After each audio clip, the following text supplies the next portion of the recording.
नवीन अभ्यासक्रमानुसार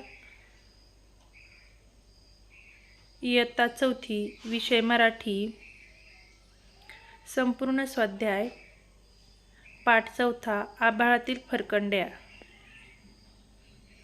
प्रश्न पहिला, रिकाम्या जागी योग्य शब्द भरा। लेखकाचे चित्रकलेचे साहित्य। उत्तर, कागदाचा तुकडा, रंगांची पेटी, काळी पेन्सिल, पाण्याची वाटी व कपटे। प्रश्न दुसरा, एका वाक्यात उत्तरे लिहा। अ. लेखक कोणाची वेडीवाकडी चित्रे काढत असत? उत्तर, लेखक त्यांच्या आईचे चित्र व त्यांना ज्यांचा राग यायचा त्यांची वेडीवाकडी चित्रे काढायचे। आ. लेखकाचे रविवारचे मित्र कोणते? उत्तर, कागद, पेन्सिल, रबर, रंग हे लेखकांचे रविवारचे मित्र असायचे। प्रश्न तिसरा, 3 ते 4 वाक्यात उत्तरे लिहा। अ. शाळेला सुट्टी असली की लेखक काय करायचे?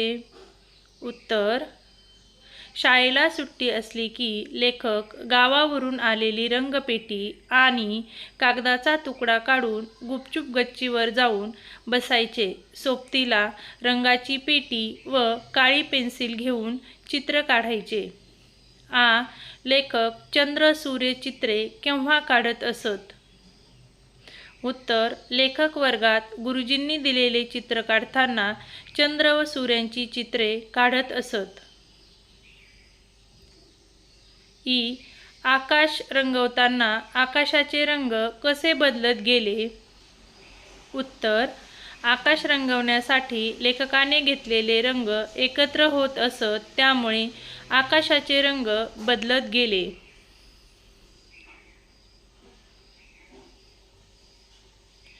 विचार करा व सांगा।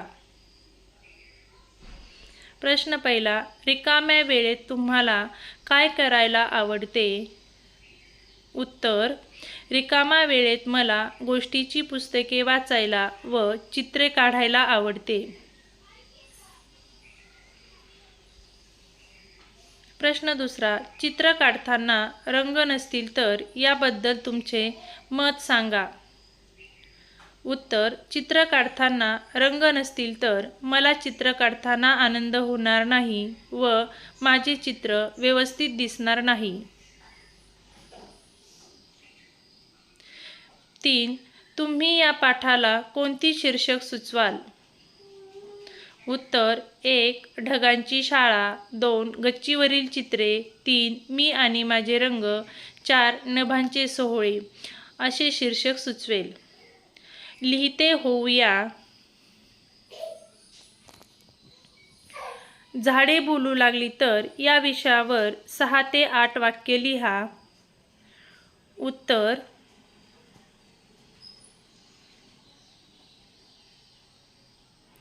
मी एक झाड आहे, निसर्गाचा खरा मित्र। मी तुम्हाला प्राणवायू, फळे, सावली आणि थंड हवा देतो। पक्षी माझ्या फांद्यांवर घरटी बांधतात आणि मी पृथ्वीला हिरवागार आणि सुंदर ठेवतो। पण आज माणूस रस्ते व इमारतीसाठी झाडे तोडतो, त्यामुळे पाऊस कमी पडतो, उष्णता वाढते आणि हवा प्रदूषित होते।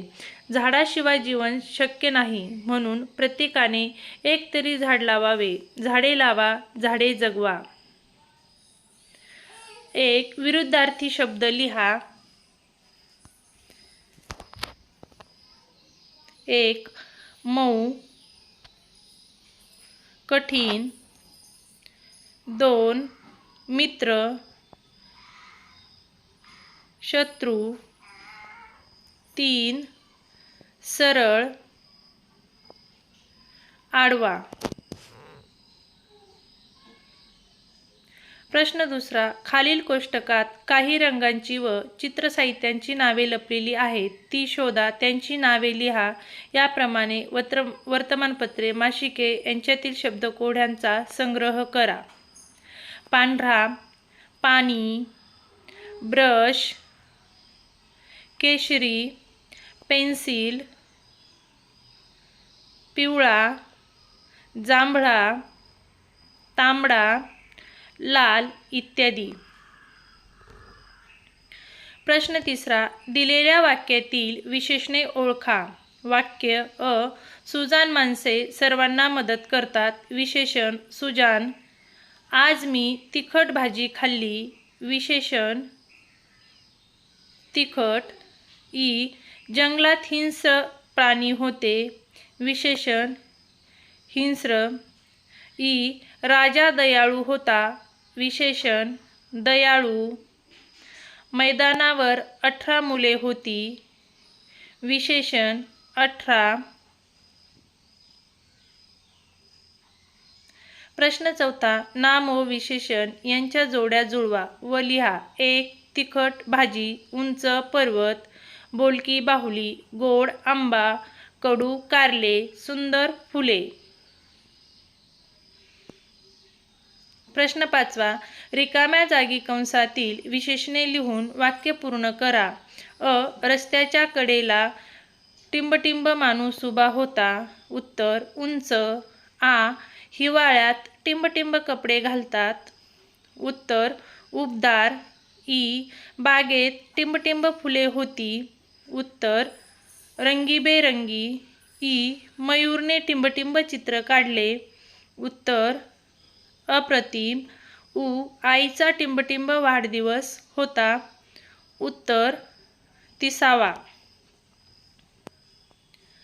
प्रश्न 6वा. प चा शब्दपंखा पूर्ण करा. 1. सप्तस्वरातील 5वा स्वर. उत्तर प. एका हाताची एकूण बोटे 5. 3. एक रंग पिवळा. 4. पिवळे वस्त्र पितांबर. 5. खूप या शब्दासाठी वापरला जाणारा शब्द पुरेशे. 6. पावसाळ्यात नद्या नाल्यांना येणारा. उत्तर पूर. प च्या 14 खडीतील 7वे अक्षर. उत्तर पे. विद्यार्थी मित्रांनो, असेच नवीन नवीन व्हिडिओ पाहण्यासाठी आपल्या चॅनलला सबस्क्राईब करा व व्हिडिओला लाईक करा. पुन्हा भेटूया आपण अशाच पुढील व्हिडिओसोबत.